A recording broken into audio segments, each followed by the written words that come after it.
you for joining us this afternoon.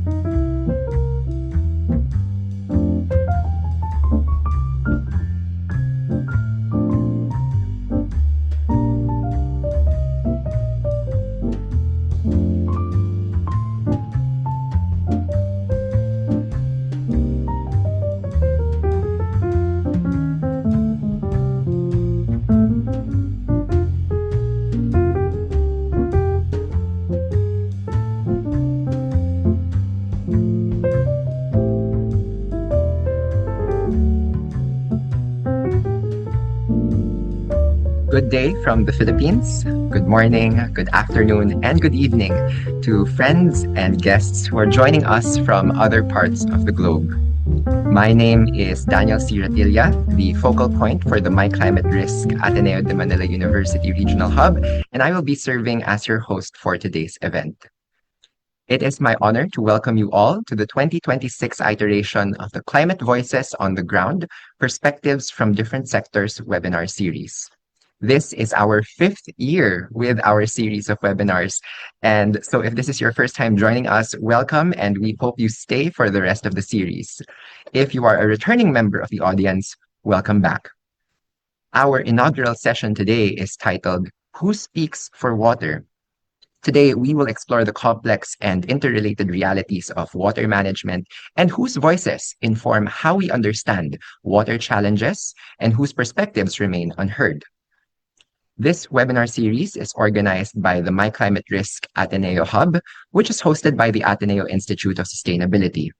My Climate Risk, or MCR, is a lighthouse activity of the World Climate Research Program, which aims to develop and mainstream a bottom-up approach to regional climate risks.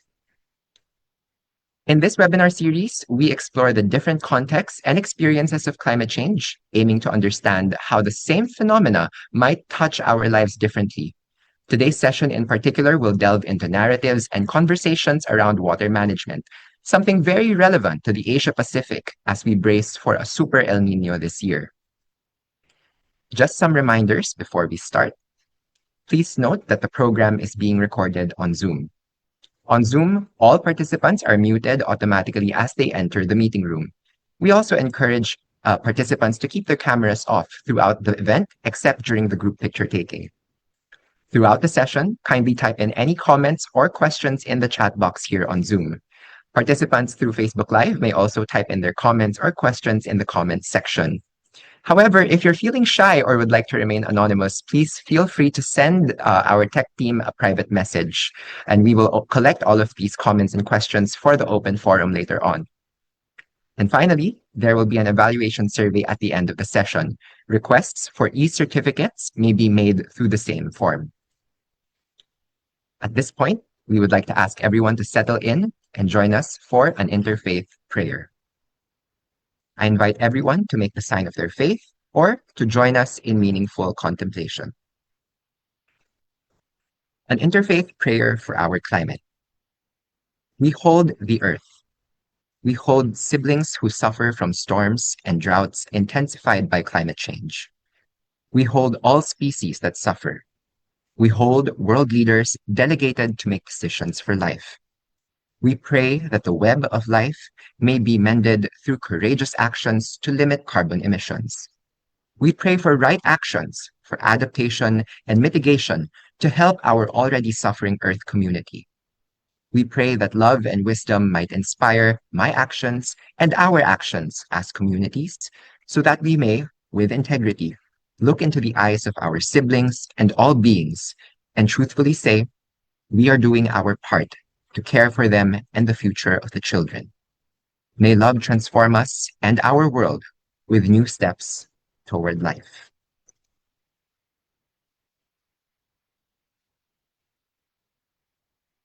And now, to formally welcome everyone to today's webinar, May we call on Dr. Theodore Shepherd, professor at the University of Reading in the UK and co-chair of the My Climate Risk Lighthouse activity.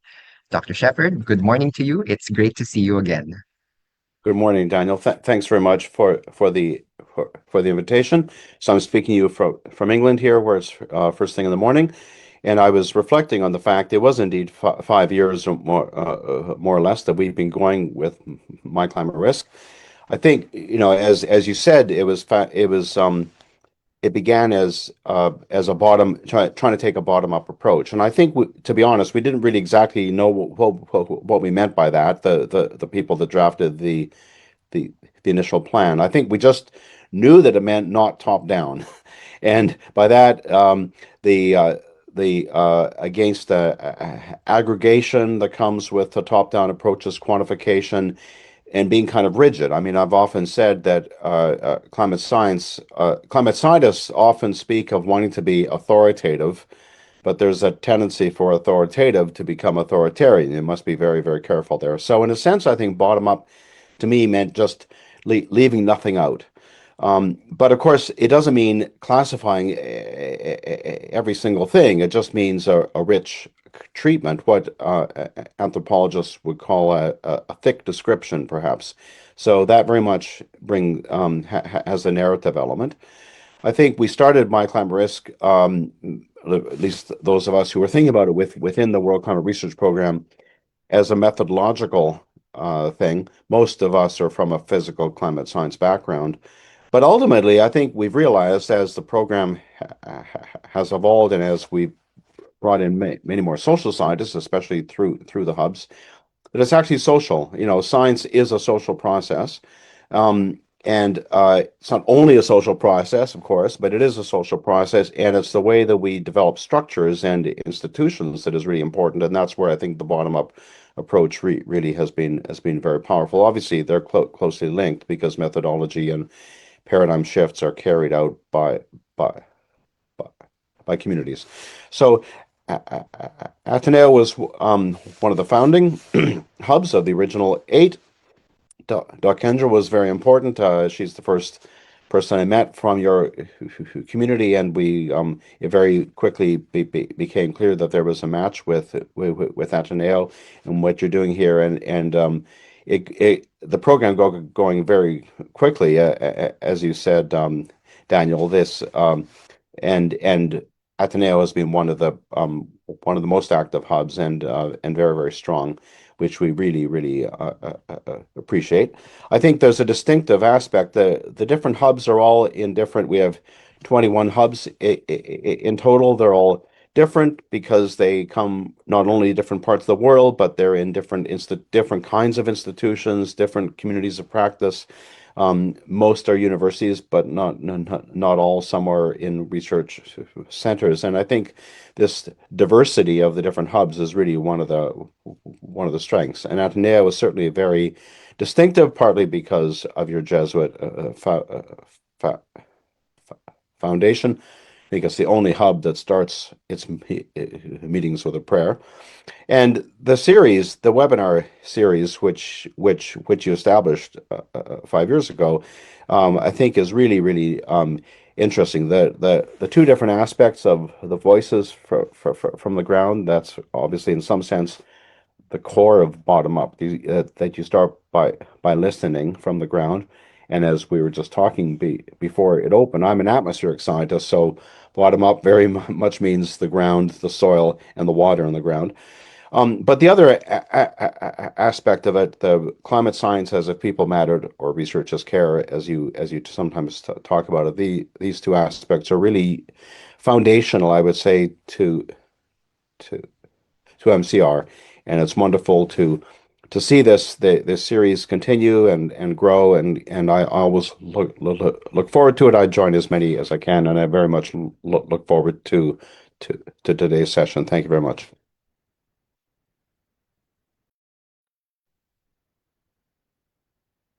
Thank you very much, Ted, for officially opening our webinar. It's always great to have your support in so many of our events, and we do try to organize these events to be as inclusive and accessible as possible. It is now my pleasure to introduce our speaker for today. Jihan is a research, innovation, and water industry professional with over a decade of experience working across technology evaluation and innovation in the local and international water sector. She has worked closely with water utilities in Australia and New Zealand, leading strategy, operations, and innovation programs aimed at bringing new technologies into complex operational environments. She currently works with the Asian Development Bank as an innovation consultant, leading the initiatives under the Asia and the Pacific Resilience Hub. Jihan also serves as Director of Public Relations for the Philippine Young Water Professionals and sits as part of the Strategic Council of the International Water Association. Members of the audience, please join me in welcoming our esteemed speaker, Ms. Jihan Al-Shdifat. Ms. Al-Shdifat, Jihan, the floor is yours. Good afternoon, Daniel. Good afternoon, everyone. It's my pleasure to be here and be allowed or be given a platform to talk about water. Um, I will start sharing my screen. Let's do an attempt, see if it works. Let me know if you can see my screen. Yeah, all good. All good. Yes, we see your screen. Okay, perfect. That's really good. Okay, so yeah, without further ado, I think, yeah, good afternoon. Thank you to the team at the Ateneo Institute of Sustainability for thinking of me for this session. And good afternoon to everybody who really registered and joined us this afternoon. So let me begin by saying that when we think of water or when we try to understand the many ways we talk about water. It's just that water is so ubiquitous until it isn't. We rarely think of it, and even before we started this session, we were talking about how nobody actually talks about water, and that's the risk in actually having water be part of everything. It has that risk. It carries with it the risk of being reduced to nothing or being forgotten. We rarely think of it, and because when you open the tap, there should be flowing water. When you want to go for a shower, you expect water to be there. And for most of us here in Metro Manila, the way that water that we know is being managed is so out of sight. We rarely think of it. But during the times that it becomes uncertain, those are also the moments where we start thinking about water. When it doesn't arrive, when we open the taps, when taps run dry, or when it arrives in volumes that is too much, that it now causes like flooding, we begin to notice water. And that is why the topic of the conversation today, that's what the title of my presentation is, Who Speaks for Water? So great to have everyone. And I'd like to let you know that the presentation today is actually structured as a poem in three movements.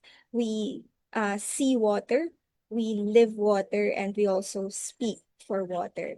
So allow me to start my presentation with, let me check if I can move the slides. Yes, okay. Let's start with seeing water. So short reading. Water is always with us, so constant we fail to see. It moves through what is ordinary, quietly shaping the lives of many. And let me show you a few ways by which we see water. When we talk about water, we usually start or begin with these kinds of narratives. They are numbers, they are data sets, projections of scarcity, water stress, and risk. And oftentimes, the only emotion attached to it is fear. So with this report, say for example, by the UN, they have coined the term bankruptcy. It has been used, but right now everybody is saying that we are in a state of water bankruptcy and that many systems have already crossed thresholds that they cannot recover from. 75% of people live in water insecure countries, and 2 billion people live on sinking ground as aquifers collapse. That is the main thesis of the water bankruptcy. We also have like continental drying, a report that states how entire regions are losing water at scale. And the fear and the emotion that comes with this is that they are not future risks. They are things and phenomena that are actually happening right now. When you think about scale, you may say, "Oh, this is something global," but it has not. It has not remained global. Actually, this is a news clip from just March 29th, where even here in the Philippines, various government agencies actually also mentioned that we are already in a state of water bankruptcy and we need to do more in order to manage this water crisis.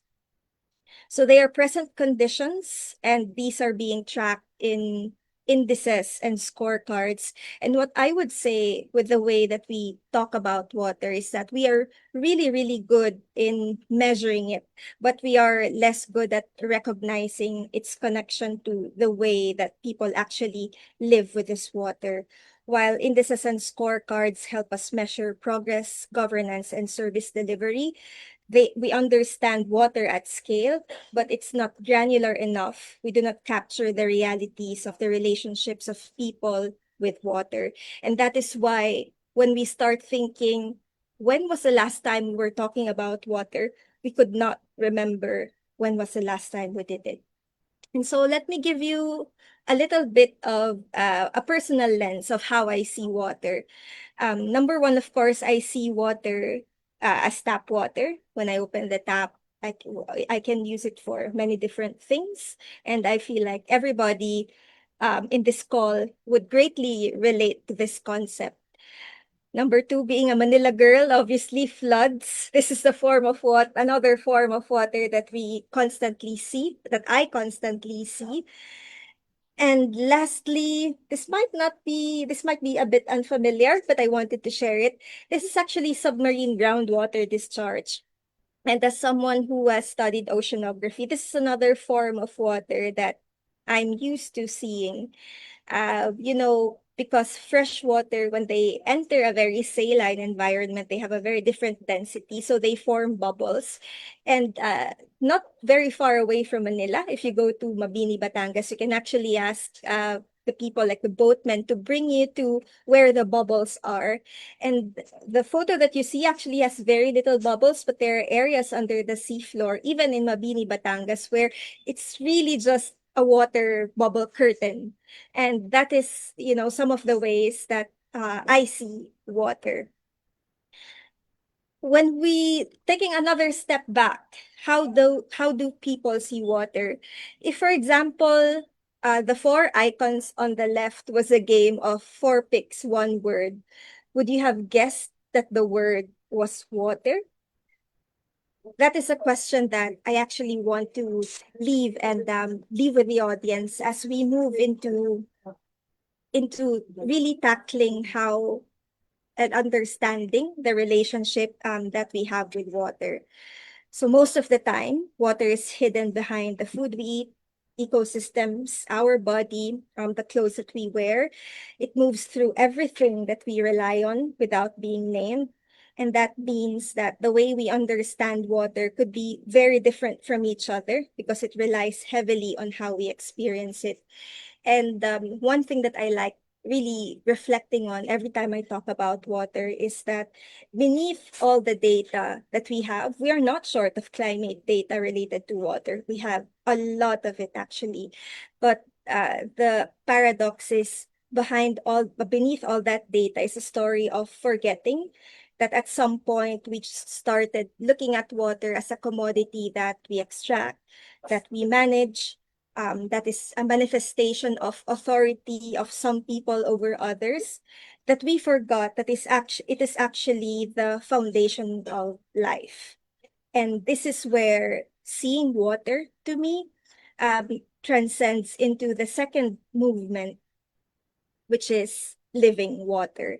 So I invite you to read this short poem with me and take a pause and reflect on what we mean with living water. So some carry water each day, some wait, told to wait again. Each day marked by waiting still, time slips and wears away. For this section of my talk, I will be delving into, some initiatives on the ground that I have been lucky, privileged actually to be involved in. I might be introducing new concepts. The idea is not to delve into these concepts very much, but to try to understand the different lenses and the different ways that people understand and live with water. So through my work, I recently got involved in a piece of work on water tenure. So water tenure is defined by the FAO, the Food and Agriculture Organization of the United Nations, as how water rights are legally defined, socially recognized, and implemented in practice. So oftentimes when we talk about water, we always look and reference, water codes from different geographies. Water tenure tries to understand and bridge the gap between what is actually there in legislation and how it plays out in the real world.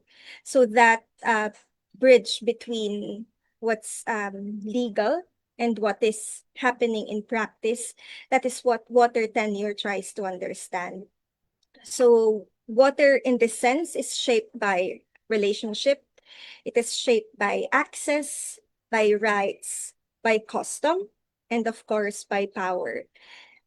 Uh, while we can do it for like different geographies, we can do it at different granularities too. But I wanted to focus on Laguna de Bay. So it is the largest inland wetland in the Philippines. It's located beside the country's capital. Before we started this session, we were talking about how when you think of Taguig, you initially think of BGC, but actually there is a very close watershed, Laguna de Bay, that serves as a major lifeline for, believe it or not, around 15 million people living in the basin. So this information is from the Living Lakes Network, that wherein Laguna de Bay is also a part of. For my work in water tenure, we actually did a little focus group discussion with the fisher folk from I'm sorry, I'm trying to remember the places. Okay, so from Rodriguez Rizal, and then from Pangi Laguna. This was a work that I did with the Society for the Conservation of Philippine Wetlands. And the reason being is that they established natural or a nature-based solution for treating wastewater at the Pangil River ecosystem. Eco Park, I would say, the Pangil River Eco Park. And that river system actually drains also into Laguna de Bay. And I wanted to share a few things that I've learned feedback actually from the fisher folk. So we were trying to understand from a fisheries perspective how water tenure plays out in their experience. And some of the things that came out from that focus group discussion is that, number one, the fisher folk are actually demanding participation in governance. So oftentimes when we talk about water, we think of people who work with a scientific background, and myself included. Sometimes we think that we are the authority over water, that everything that we know about water is a result of the scientific methods, that we apply on different basins and watersheds. And while that is true, it also doesn't capture the full picture. You would be surprised that, when I was having a discussion with them, they were actually demanding participation in deciding on infrastructure and development projects that are happening on Laguna de Bay. Some of these developments include like a floating solar farm. There was also like a little bit of reclamation. I'm saying a little bit, but actually it's a huge part of Laguna de Bay that they are claiming for hydropower. What else was there? They said there were plans for like a BGC, but in the Rizal province. And why were they demanding participation when it comes to the governance? It was because they were very much aware of where the fish breeding grounds were, and they were surprised that the location of the projects are actually on the same sites where these fish breeding grounds are. They know the water, they know the system. At times when, we say we try to measure the health or the degradation of that ecosystem by measuring COD, turbidity. They have their own ways. They measure it by means of how many fish they caught this morning versus how much they caught last week, few months ago, and the years that have passed. So that is also data and reliable data that actually corresponds to the state of the ecosystem, the same ecosystem that we measure via COD, turbidity, and other scientific parameters. And it was really interesting. The Laguna Lake Development Authority and also somebody from MWSS, the Metropolitan Waterworks Agency. So they were also there. And there was a little bit of discussion over, the projects they would still need ECC certification or clearances before they can proceed. But the fisher folk that we spoke with, they were adamant that how come even with their organizations, even if they organize themselves, how come they never had a voice when it comes to the state of Laguna de Bai? And another, which leads me to the second insight actually from this focus group discussion. I captured it with an actual quote that they said, which is "Ma'am, climate change po." So we were asking them, what are factors that have been affecting the way that they interact with the lake? And they said climate change po. And I was like, okay, climate change, let's talk about it. And they started talking about the intrusion of salt water. To them, they call it pagsubalang alat, and how the monsoon winds, like the Habagat southwest monsoon winds, are a bit delayed right now, that it is causing turbidity in the Laguna Lake system, and that is causing fish kills, and that is also causing the fish to not grow, and it's also causing them, obviously, it has an effect on their livelihood. It's costing them their livelihood. And in that moment, I would be very honest, I was really humbled. I come from an oceanography background, but I really never thought of, these interactions, like these physical science interactions, how it affects the water column. I've never thought of that, but to them, they know it. Even the timing of the monsoon winds, at which time do they need that salt water to come in so that it clarifies the lake? To us, we might say, oh, we can just add, chemicals to clear up the lake to reduce the turbidity. But to them, they know like the natural processes, natural cycles that actually contribute to a living lake. And it got me to reflect on, I'm working on innovation in the water sector. And while, studying a lot of things, how to get water at the top of minds of people in every discussion, how to get financing for water, there is a terminology that I coined, which I called hydrological decoupling. To me, it means that our systems right now are so hydrologically decoupled. We're not thinking about the natural water cycle when we create spaces or when we do our activities, when, fast fashion, we keep buying clothes, we keep doing all these activities. But they know, the fisher folk that we spoke with still have that knowledge. And the last bit, which I think is really important, is when they mentioned that they are demanding care with the narrative that Laguna de Bai is a dead lake because it's a living ecosystem. Um, yeah, because it is a living ecosystem. To them, because they know where the fish breeding grounds are, they know how the lake still lives and breathes. To them, we should be careful of the narrative that it is a dead lake because it only emboldens people who don't understand the ecosystem to actually, create infrastructure or do developments that are not really aligned in the natural way of things on Laguna de Bay.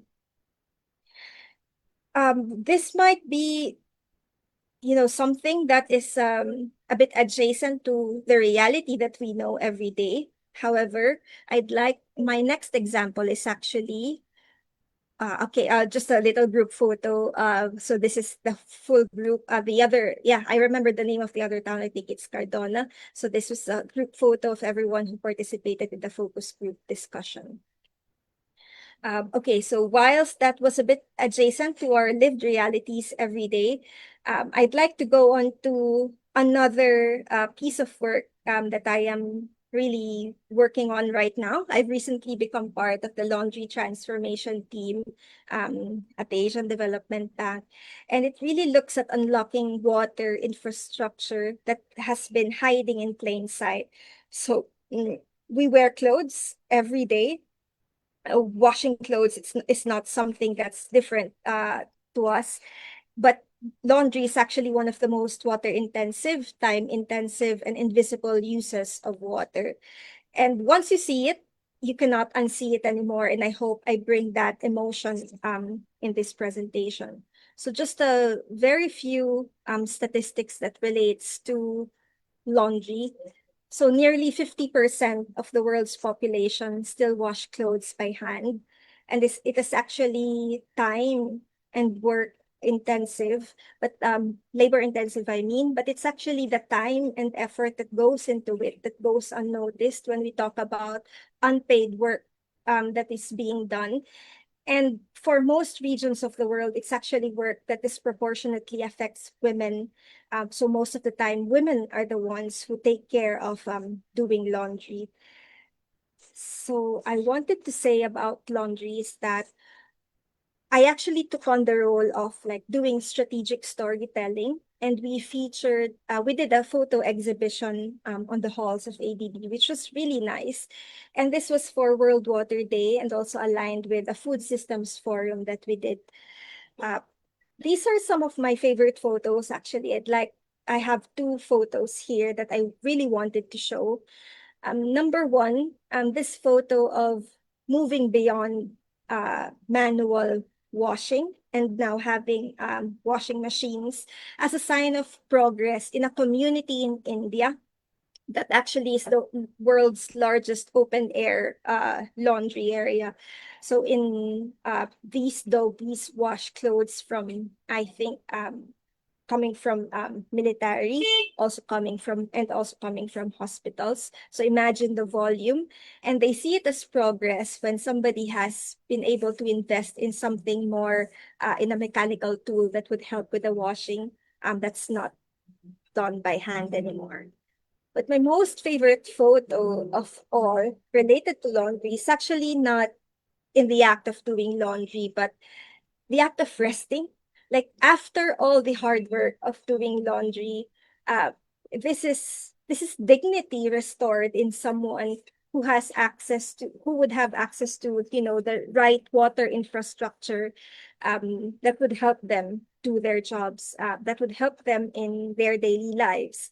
And I really, really like the introspective look from this photo, because this is what it means to talk about water. To me, this is what it means to work on the laundry transformation project.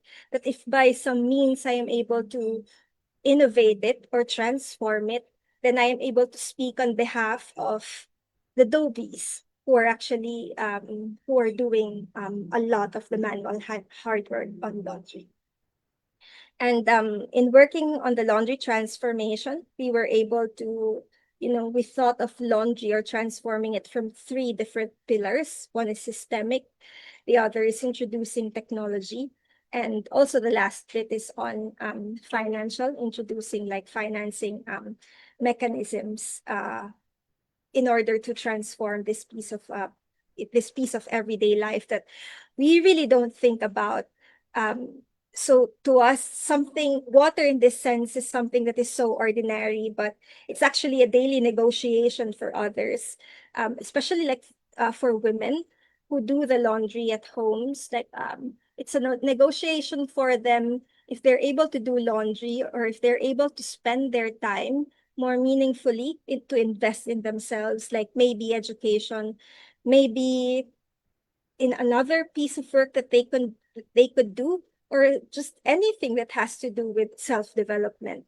And this is how the relationship with water actually displays itself when it comes to laundry.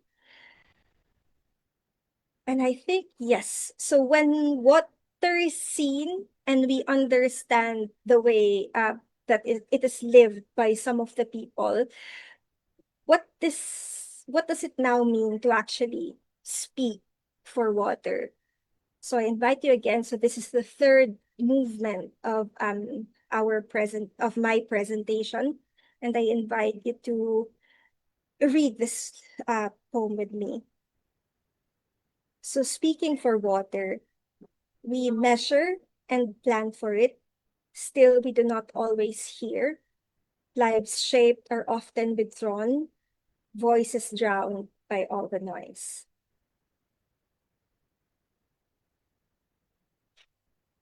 In speaking for water, the closest I would say and top of mind is really my work with the Philippine Young Water Professionals. So that is also how I've come to know the people at the Ateneo Institute of Sustainability through my work with the Philippine Young Water Professionals. So what is it? What is PIPE, or Philippine Young Water Professionals? So it's actually the Philippine chapter of the International Water Association.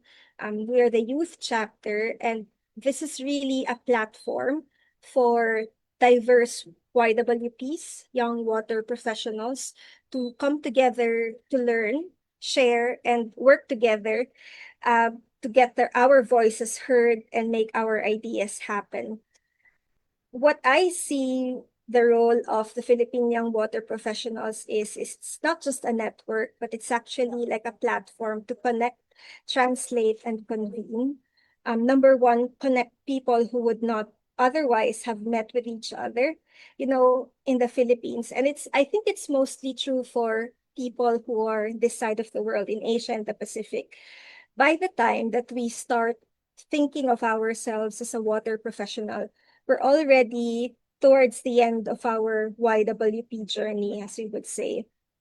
Um, we don't this is a story that I always tell people. One of the steer co-members of PYWP, when he was doing his thesis, he was the only one working on water. He was a civil engineer, and his thesis is so much thinner than the other thesis outputs of his peers. And the reason for that is there was very little reference that can be cited, and there is, very little work on water that was done at that time. And so if you think about it, in that class, and you have only one person who is speaking about water, who is starting their journey in the water sector, it's very hard to gain legitimacy, or to see yourself as a legitimate person working for water or working with water. And so I think Pipe lends itself to that. It's a platform that gives people legitimacy. Even if you've discovered that you're late in your time, or late in your age, that you're actually working in the water sector, then it's fine. You can find like-minded people to work with. It also translates between technical knowledge and lived realities. And I think this is the one that has that has the greatest connection with the topic that we are doing today, which is on connecting how water is seen in publications and how it is being lived in our realities. Most of our members actually come from utilities. And it's very tempting to always say, when somebody asks you, what do you do for work? You say, oh, I'm an engineer, I'm a contractor, oh, I'm a chemist, I work in a laboratory that checks on water quality, or oh, I do quality control, I do production. But when you really think about it, there's something about the way you do, or the things that you're doing, that's related to the people that is being served by your role. So say, for example, the engineers, they make sure that the pipes are always intact, so that when you turn on your tap, there would always be water. They make sure that they are able, or the water companies are able to find and navigate the intricacies of new construction, so that when they lay the pipes, they can reach communities that would not usually be reached by a working water supply system. The same is true for colleagues who work in NGOs. And this ties back to my discussion on water tenure. Oftentimes, here in the Philippines, access to water is permit-based.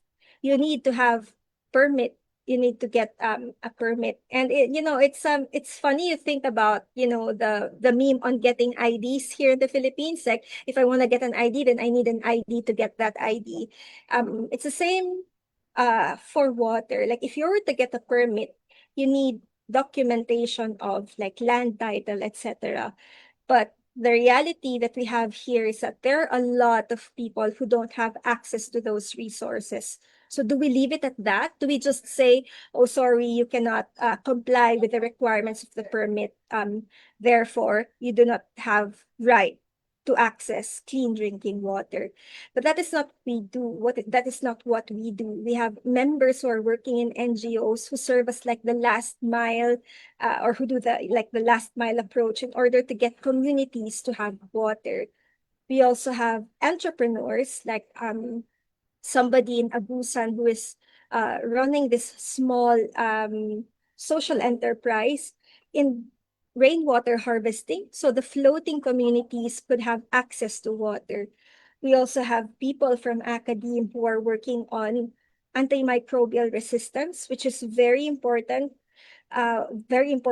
piece of work to make sure that everyone is healthy, which is another dimension of water that is, usually we don't think about. And another is, for example, working on agriculture, making sure that, the way we do agriculture can adapt to the changing climate that we have here in the Philippines. And so when we think of our roles, we're actually just not confined to titles, but we move between roles that are actually connectors and translators of uh, access to water, and not just like engineers and stuff like that.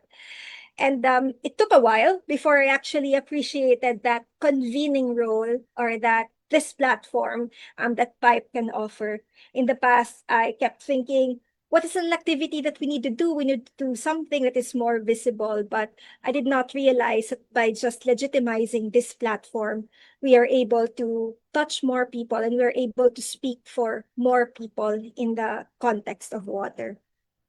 But we're also proud of some of the things that we have launched. Like recently, World Water Day this year was really special. World Water Day is usually on Women's Month, and the theme for this year is on water and gender, specifically where water flows, equality grows.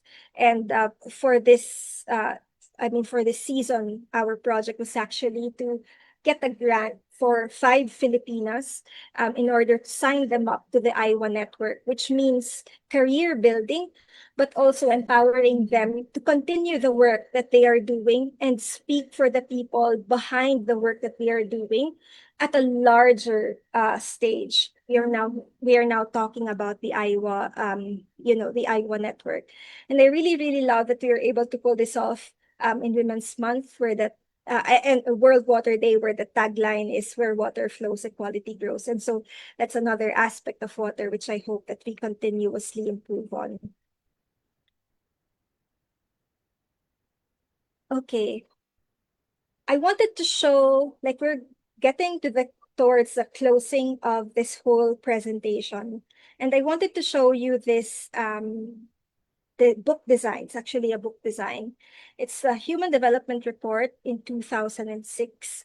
And I want you to pay attention to the illustration, which is, by the way, by Peter Grundy.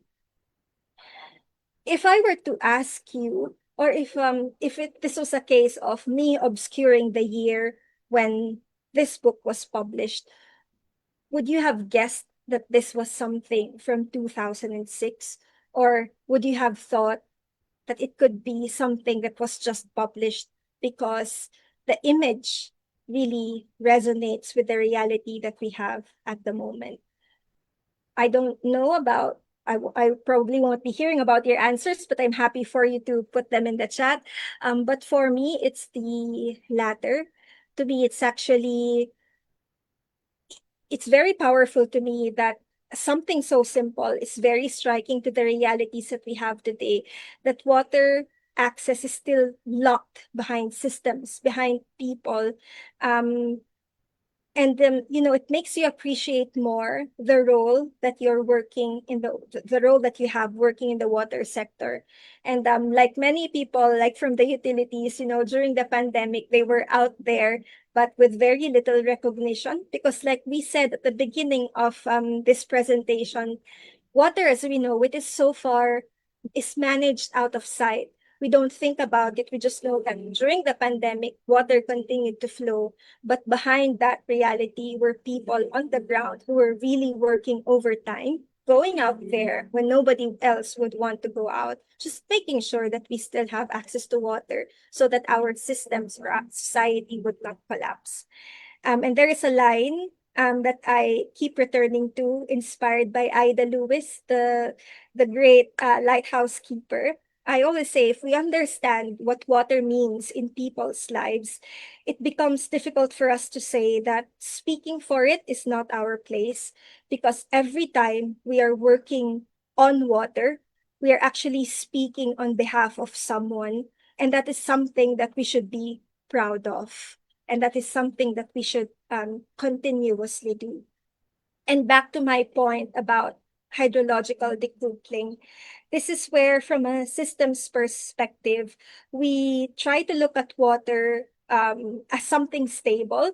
But water is not actually static. It's very, its main feature or its very identity is fluidity. Be like water, they say. And so whatever we do, it will resist staying still. This is how we end up with the mess that even if, governments or, local governments, they keep elevating the streets without recognizing that these streets historically were rivers. It will be a never-ending exercise in our end because we fail to recognize the data, very important data that's anchored on lived realities. And so I'm very happy that recently there is some, this movement on designing for water, which means understanding the tension between rigid systems and the fluid reality of water.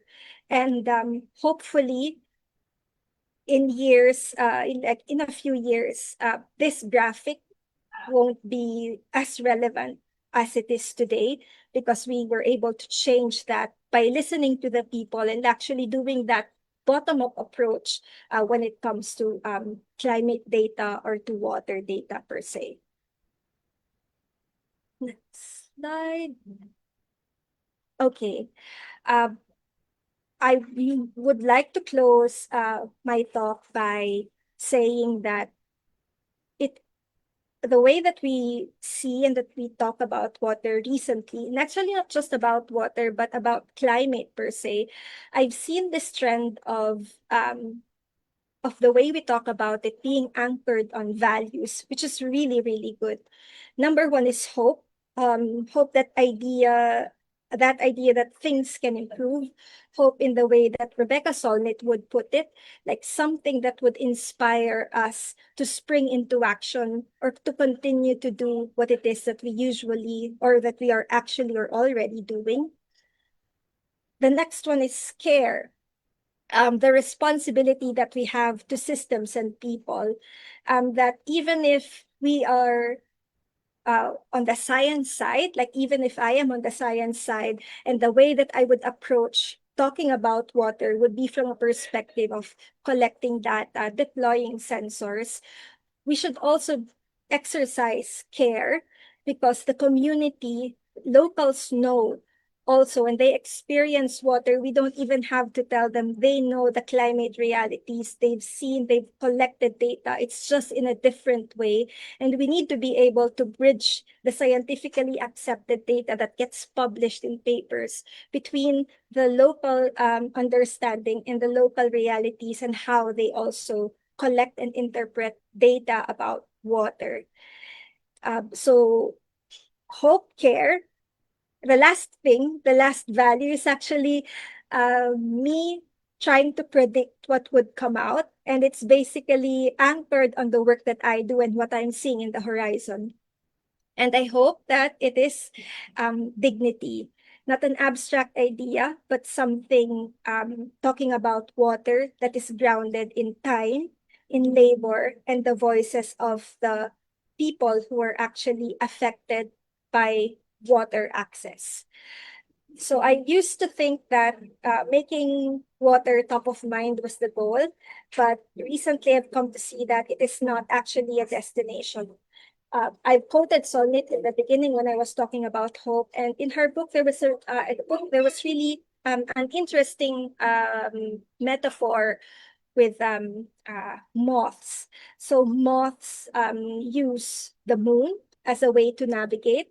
It is not their destination, but it is a way they use to align themselves, so that they can find their way. And that is also how I think of water.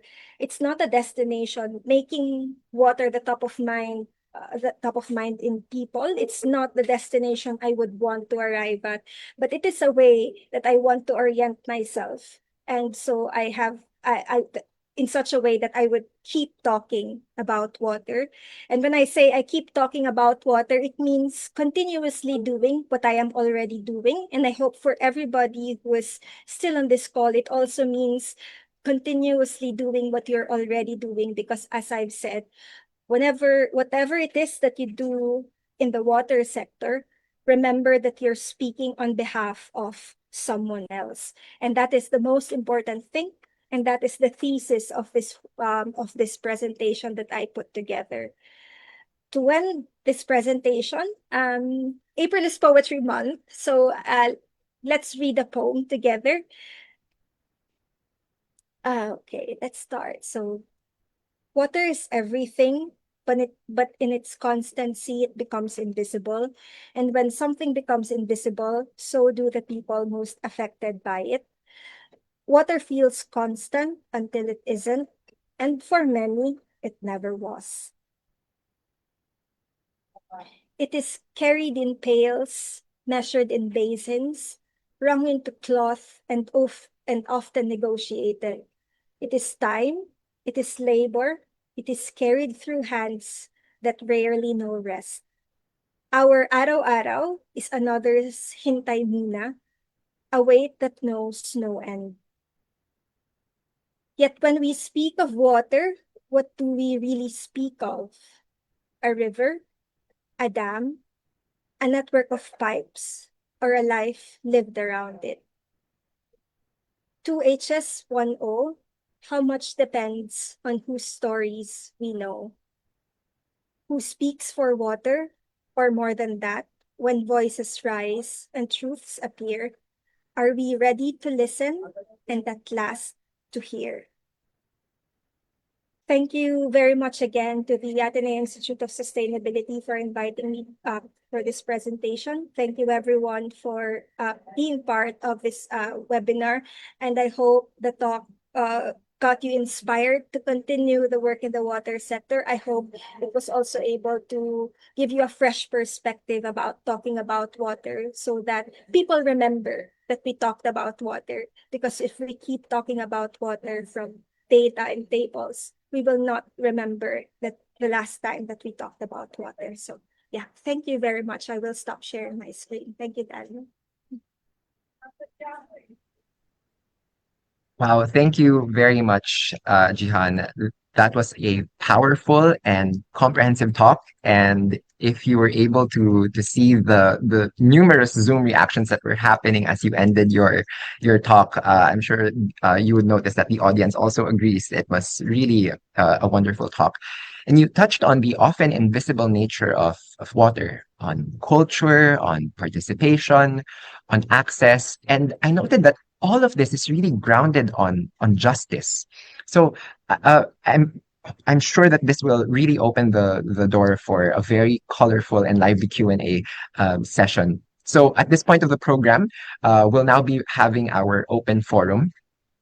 And before we get to the questions, we do have a comment that I just like to read out for everyone's benefit and for your benefit as well, Jihan.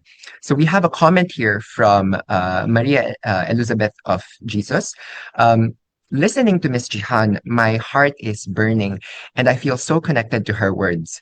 Being a religious and living so near to ordinary people, I feel like contemplating the whole journey and story that she is sharing. She is speaking a very spiritual aspect of sister water. Salamat po, or thank you. And I guess my commentary is the line sister water really reminds me of how Pope Francis also introduces or talks about the natural world in his Laudato Si encyclical. And so I'm happy to move us now forward to the first question, which was sent to us anonymously. And the question reads, what is your take on reclamation projects? In your view, is it valid to consider some reclamation projects as quote unquote small scale, or do they generally carry similar environmental risks regardless of size? Mm. Well, that's a really good question because, given that we are, especially like in Metro Manila, we are seeing that the only way we can expand is to actually do reclamation projects. But I don't think it's a matter of how large or how small the reclamation project is. I would say that there are more important factors that we need to think of, even if it's small, if the location, for example, when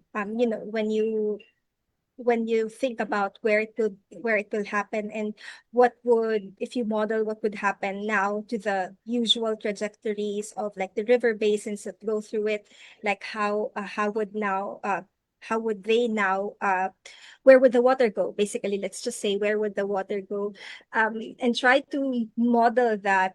That to me takes precedence over how large or small it is, because even if it's small, if it covers an area, say for example in Laguna de Bay, they were mentioning it's an active fish breeding ground. That is where the concern, I would say, would really be, because ecosystems do not adapt very quickly. You cannot tell, for example, fish, okay, I will be reclaiming this area, I need you to find another breeding ground. You cannot also tell water, hey, I'm reclaiming this area, you will not be able to drain yourself using this usual trajectory. So it's more on that, and I think it's a question of confidence in the system.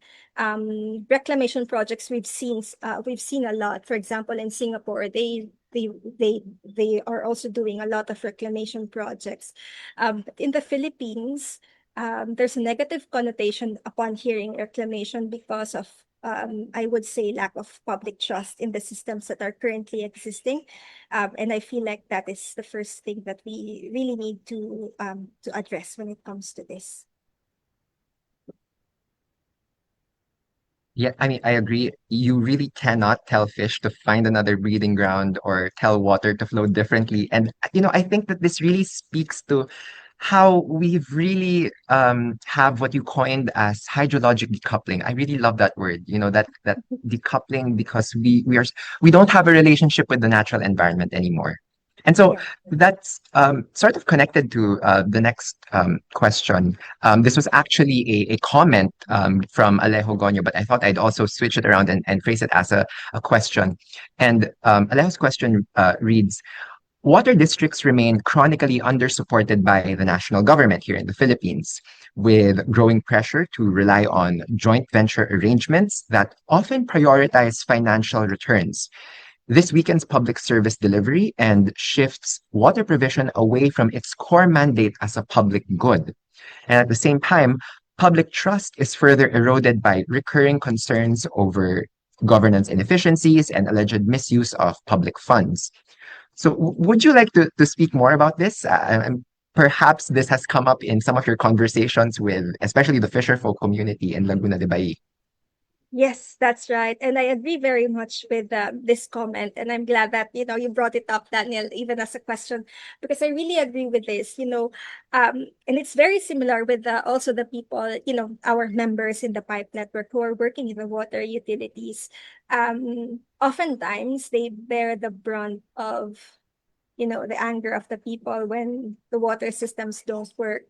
But actually, on the flip side, when you think about like the investment and the support that water gets from the government, it's really I would just say that there's a lot of opportunity to improve on that, because even if we say that people who work in the water sector are good stewards, they come from a good place at heart. I think it's also unfair to leave it at that, to leave it to their creativeness and their resourcefulness. Mhm. The way that they are able to deliver the service at the quality that they want it to, because we have to remember people who work in like water districts or in the water utilities, they also experience water in the same way as us.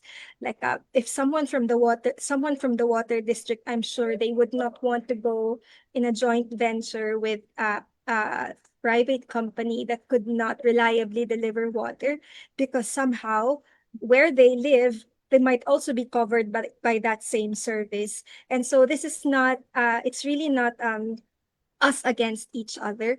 But I really hope that reforms in the government, I already saw a question with regards to integrating the different agencies into one.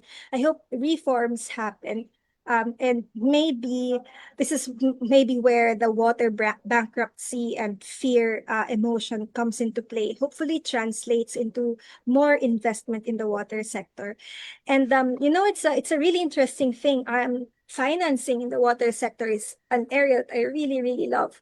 Trying to, and it's an interesting paradox, because you make water now interesting to the private sector so that they put in money and they put in investments in areas where governments say, oh, I cannot fund this anymore and I need an augmentation of my finances from the private sector. And you do that, you make it attractive to the private sector, just so people can continue to access their right to water. It's a really interesting paradox. And that's why, to me, I really, really love the aspect of water financing. There's yeah, and maybe, just maybe, when we keep talking about water and people do not forget about it, then or people do not forget about the last time we talked about it, then maybe that is the way that we can ask for more funds to be funneled, so that our colleagues and peers who are working in water districts won't have to worry about the quality of service that they would want to deliver to the people they work with. So, yeah. Yeah, it, I'm it sorry, that was really a bit is long. such an no, that's perfectly fine. And it really is such an interesting paradox. You mentioned that where it's so difficult to balance sound policy making and equitable access and all of this with the backdrop of, do we have enough resources? Do we have enough funds to make sure that we can operationalize equity and Yes. universal access, because water is a universal right. And it's great that you also mentioned reforms, so really moving away from just relying on the creativity of individuals who just happen to work in this sector, and also seeing the resilience of good systems. So how do we move away from relying on creative individuals and instead relying on reliable and stable systems? And so that ties in very perfectly with our next question. This is from Marvin Tejada in the chat box. Do you agree with the current push for creating the Department of Water, integrating water-related government agencies? And can we define agencies dealing with marine or coastal, from freshwater and inland resources, particularly upland hydrology? So, again, maybe looking at, is it really worth dissecting all of this, or should we still keep a different perspective on this? Mm-hmm. That's a really good question, and how you framed it also, Daniel. So, I agree with the push to we need it. We really need it if you're working in the water sector right now, it's very hard to navigate the complex mandates of the different agencies. You would see how their mandates overlap and how that affects the people who are actually living in those systems where these government agencies have authority over. It also helps us with our integrated water resource management journey of the Philippines compared to our peers in even in Southeast Asia. We are a bit behind in that journey. And I note that there is a follow-up question about defining the agencies dealing with a few ecosystems like marine, coastal, etc. But these are things that have already been answered by in other geographies who were successful in integrated water resource management. We still I say yes, but obviously it doesn't mean yes, we won't pay attention to it. Yes, but we still pay attention to how it plays out. Because I feel like what's always lacking is consultation and adapting it to the local context, and especially communication.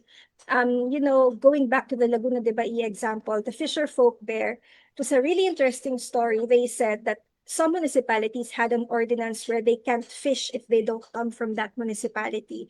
And it's interesting, especially for Metro Manila. Metro Manila apparently tags them as trespassers when they fish in Metro Manila and they come from, for example, Laguna, which is really weird. By though, we don't have a concept of like boundaries and like land for water systems that's within the Philippines. So it cannot happen. And Laguna LLDA, so they are coming up with this an integrated code, I would say, or like a law or legislation overseeing Laguna de Bai. So it's the only thing that will be followed by all municipalities who have something to do with the lake.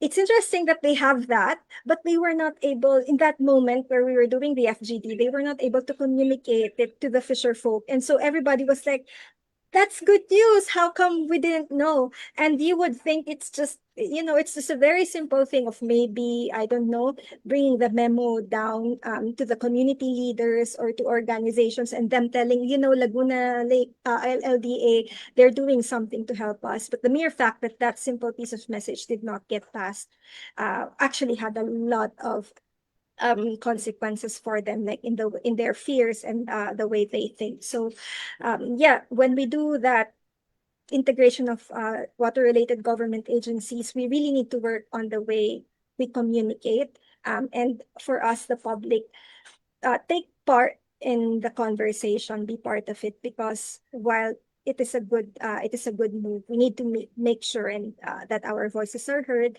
that different stakeholders get their stakes as much as they want in that integrated water resource management model. So essentially a yes, but. So I think Yes, that's a good but reminder on the nuance of such a heavy and really a loaded proposal, at this topic. You're balancing on the one hand the advantage of, yes, having someone being on top of this, being able to manage such a critical resource, but also balancing that on the other hand with the cynicism of, oh, it's another agency, it's another layer of bureaucracy, it's another opportunity for, corruption to seep in, if you don't pardon the water-based pun. And so I'll move now to our next question, and this is from Reina Villafuerte. Sorry, by the way, for any members of the audience who are raising their hands, please also feel free to type your questions in the chat. This is so we can also line up your questions in the queue. Okay, so going back to Reina Villafuerte's question, what are the negative impacts of floating solar farms on Laguna de Bai based on your scientific knowledge? The fisherfolk and groups like Save Laguna de Bay movement are opposing this project. I'm sorry, I did not catch the last bit, Daniel. They Okay. are Yeah. So, hosting. yeah. So, what are the negative impacts of the floating solar farm on Laguna de Bay? But also, the fisherfolk and groups like Save Laguna de Bay movement are opposing the project. Okay. Yeah, yeah. Thank you for the great question. I've had a little, I'm not an expert on floating solar farms. I've had a little, yeah, I dabbled in it a little when I was working, before I joined, ADB basically. Looking at technologies, different types of technologies that can harness, solar energy while floating on bodies of water. But interestingly, for example, in Australia, they were thinking of doing these, floating solar farms on, like wastewater or water treatment plant assets, I think, or if I'm not mistaken, in holding areas from bulk water supplies. That should have been I think that's the right bit. So they're holding areas like reservoir. So they were trying to make use of that space where they hold water to put in solar energy, so they can harness a bit more, energy that they can use for operations. Doing it obviously in Laguna de Bai, I would say it's quite critical to really understand, because these areas of the lake would now be covered from its access to sunlight, and we know that there are, different processes that are happening that requires sunlight. So they should be able to we should be able to understand, or these project proponents should be able to understand what the effect of that would be. And I think the main concern was that the scale at which they're planning to do it right now is just a pilot, and they would expand it further, like I think 20,000 hectares, if I remember correctly. And so no, you're looking at that scale now, and you try to understand what's the justification, because uh, there are fisheries, there are fish pens and artisanal fishers, and they're saying there's fish breeding grounds. And this is why, fisher folk were really, they really highlighted that care about the narrative that Laguna de Bay is a dead lake, because to them it Mhm. means that these types of developments can easily happen, because you could just say, oh, nothing's happening anyway, so let's just, put huge solar panels on top of the lake. And so in a nutshell, I would say do not really agree. And I'm really interested in seeing how, their environmental clearance pans out, how it was mentioned that they did some ocular, like the people who were the proponents did some ocular. So I want to see like what their report looks like, what they found out about the system and why they think it's okay. I'm not speaking as an expert on the Laguna de Bai system, but yeah, it would be nice. It would be nice to really scrutinize, the study. And I agree with why, there are NGOs and movements who would be opposing it, because it's a large scale project, and it would cover a huge part of the lake that are on fish breeding grounds. So yeah, it's understandable. The opposition is understandable, and myself, I would say at this point, I also do not agree with it. Yeah. Thank you for that very honest answer, Jihan. It's also very tricky to balance, the imperative to develop clean energy, but also to maintain that sense of justice, of that access to, to the water body, Laguna de Bay. And on the other hand, I agree with what you mentioned, that there really has to be some form of precaution, especially when we're dealing with such a sensitive freshwater, ecosystem, especially since that level of sunlight really will be impacted. So, I agree that whatever the merits of the project, there really needs to be greater scrutiny and dialogue, as you mentioned. It's also all about giving voices and platform to these stakeholders.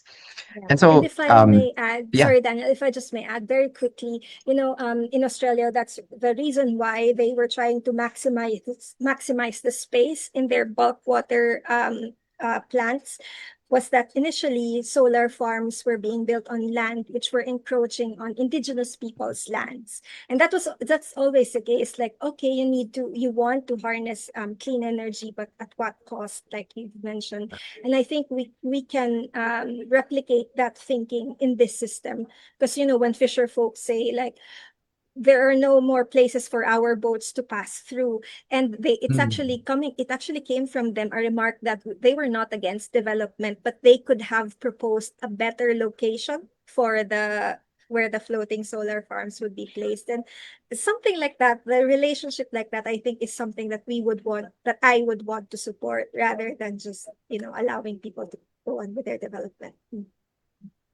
And I think that really represents a genuine bottom up approach, right? It's that dialogue, it's that respect and justice.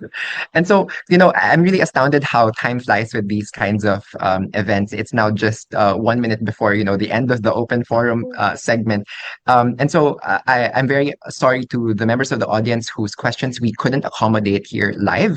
But Jihan, if it's all right with you, may we send all of these questions to you? And then, in the spirit of continuing the dialogue, we can send your responses to everyone who registered for the webinar, just so we can really continue this conversation.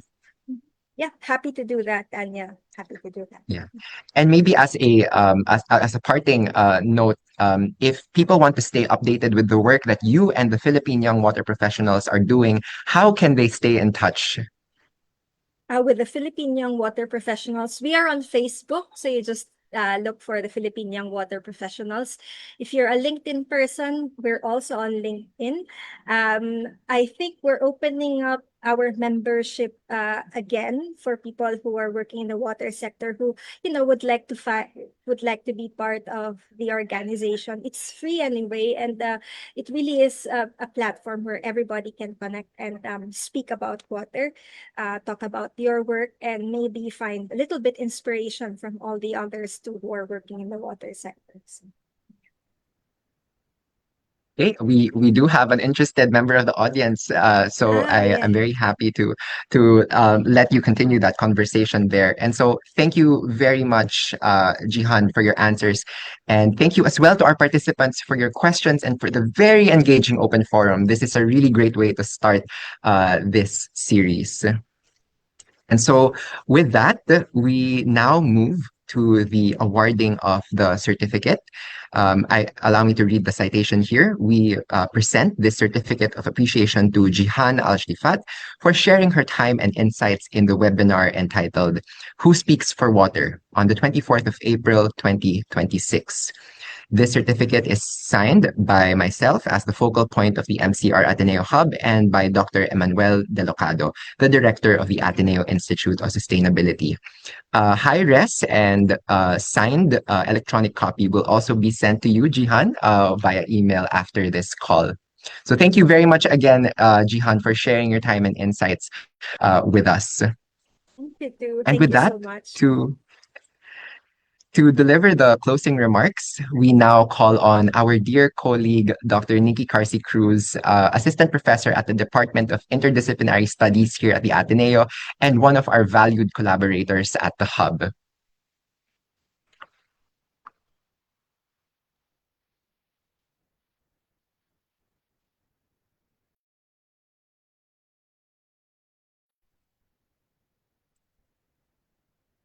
Um,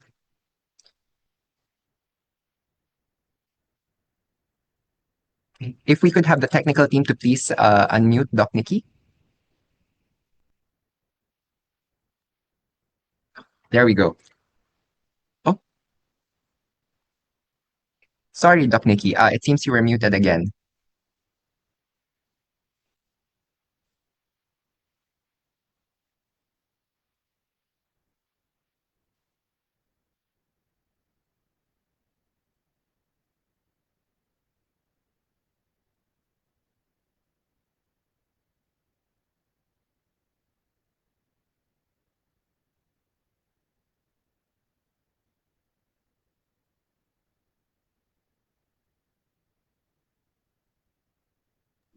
Unmute me na lang. I can't. Ayan, can you Yes, hear me? okay. All right, thank you. Oh my God. Am I unmuted? All right. Listening to Jihan, sorry. Wow, that ano me. Okay. Listening to Jihan and the conversation this afternoon, I was struck by so many paradoxes. The paradox of a country that gets so much flooding but has a massive crisis of access to water. The paradox of having so much data on water, but a massive forgetting and ignorance about water, even if so much knowledge is available. The paradox of things in front of our eyes that we can't see, hiding in plain sight. The paradox of wanting to build infrastructure where the fishing grounds are. It's in like a bigger paradox of developing by destroying. The paradox of laundry as something we use to make ourselves clean, but it also has a leading role in microplastics pollution, with synthetic microfiber shedding, and part of ecological education is learning how to wash smarter, but beyond that, to scrutinize our consumptive behaviors about what we wear, how much we wear, and how we can clean what we wear in a smarter way. There's also the paradox of making a public problem attractive to the public sector, to the private sector.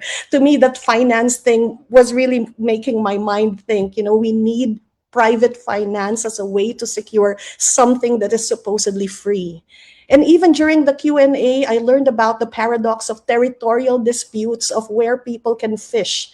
And it's not just in the West Philippine Sea where China is encroaching, but also in Laguna Lake, so Filipinos can't even fish in their own territory. But I don't want to end with all these paradoxes.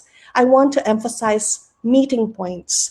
I saw in Jihan's talk the meeting point of fresh water and seawater, and I would like to use those bubbles as bubbles of hope as the metaphor for how I'd want to end today. Today, we saw the meeting point of physical science, the interactions of wind and natural cycles, the interaction of sunlight and water and the life underneath that contributes to hydrologic coupling. She introduced us to decoupling, but then let's think of the other side, how we should think about water coupled with so many other things, wind and water, salt water and fresh water, local knowledge and scientific knowledge on water. They come together. Outside my window, two rivers meet, the Marikina River and the Pasig River, two very important river systems in Metro Manila. When I was a little kid, the Pasig River was dying and was dirty, and yet now I get to walk on a promenade that faces the water. It is landscaped, has vegetation, and more, many developments are facing the water. And so there is hope. May we end with this paradox that water, though not an attendee in this Zoom meeting, is a central character that has been given voice. It is the star in the spotlight this afternoon. It is alive, dynamic, and coupled with everything: people, livelihood, wildlife, soil, wind, sunlight, vegetation, environment, both built and natural, the weather and climate, but also politics, corruption, justice, gender, history, culture, values, and dreams. So let us hear the cry of the earth and the cry of the poor and use our talents and resources to give voice to water. Because as Jihan constantly reminds us, to speak for water is to speak for someone else, our kapwa, our fellow creatures, human and non-human alike.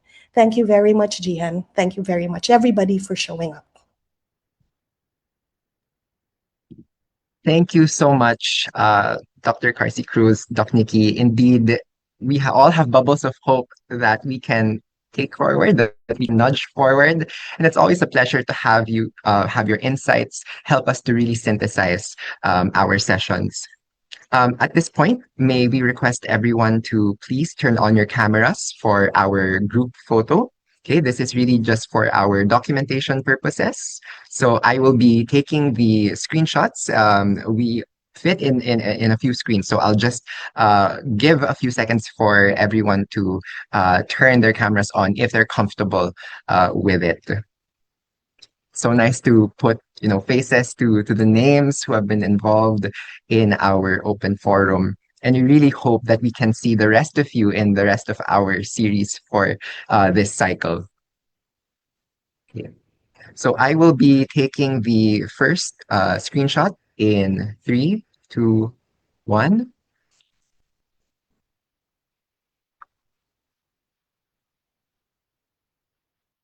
Thank you very much. I'll now take a screenshot of the next slide. So please keep your wide smiles on right now. Taking the screenshot in 3, 2, 1. All right. Thank you so much, everyone. It's really such a pleasure to see open cameras at the at this point of the webinar. So we also hope to see you in our next webinar, which is happening next Wednesday on the 29th of April at the same time today. And it's titled Panghihibasan, Gleaning Stories from the Shell Gleaners. And we will be featuring one of our dear colleagues. Our speaker for next week is Miss Dawn Iva Satumbaga. In the meantime, if you'd like to learn more about the MCR Ateneo Hub, why not visit one of our featured projects? We have built a steady repository of what we call Klimat articles, which is a play on the Filipino phrase climate end or klima at, to explore the connections between climate change and the everyday. Another featured project where we'd also like to hear from you is the Climate Stories Initiative. We believe that we are all storytellers and scientists. And if you have a story about how climate change has impacted you, we are interested in reading it. Together, we hope to build up a Southeast Asian voice. But more than just a compilation of stories, we also hope to have a series of submissions where risk perception is seen. So you may visit the site on screen to access the guide questions and select a few prompts to guide your potential submissions. And lastly, to our dear participants, please answer the evaluation survey with the QR code and link flashed on screen. Requests for e-certificates of participation may be coursed through the same form. And so thank you once again, Jihan. We would also like to thank our sign language interpreters, Miss Edna and Miss Anna, for making our event and all of our events since 2022 more inclusive. And to all of you from the audience, thank you very much for your participation in this webinar. We hope you have gained fresh insights on the different aspects of water and why, despite the fact that it may not be physically present, we are still around 70% water. So maybe water is still a part of this webinar in other ways. So please don't forget to accomplish our event evaluation form and visit the other links we have posted in the chat. Thank you very much, and I'm very happy to return 4 minutes of your time to everyone. Thank you very much. You. Parang hindi pa umaalis yung mga tao. Gusto pa yata ituloy yung Q&A. Oh, sorry, in English. We definitely had such a live open forum, Doc Nikki. Yes, I agree. Yeah. For everyone's benefit, we'll also be sending these links that we mentioned in our post-event email. So don't worry about that. But again, thank you so much, not only to Jihan, to Doc Nikki, to Ted, to our sign language interpreters, but really to everyone in the audience. These conversations only happen because of your participation.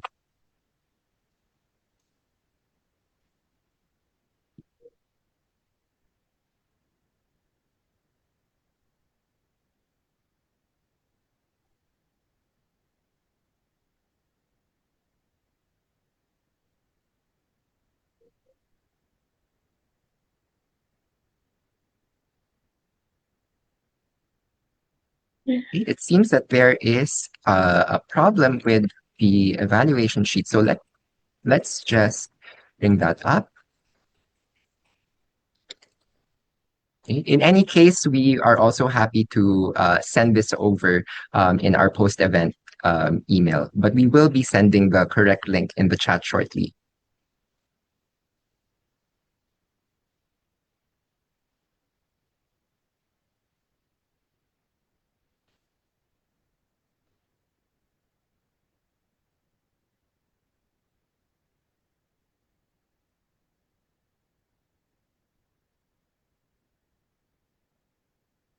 Okay. We hope that for those who are still here, we hope that the following link in the chat works. Let me try.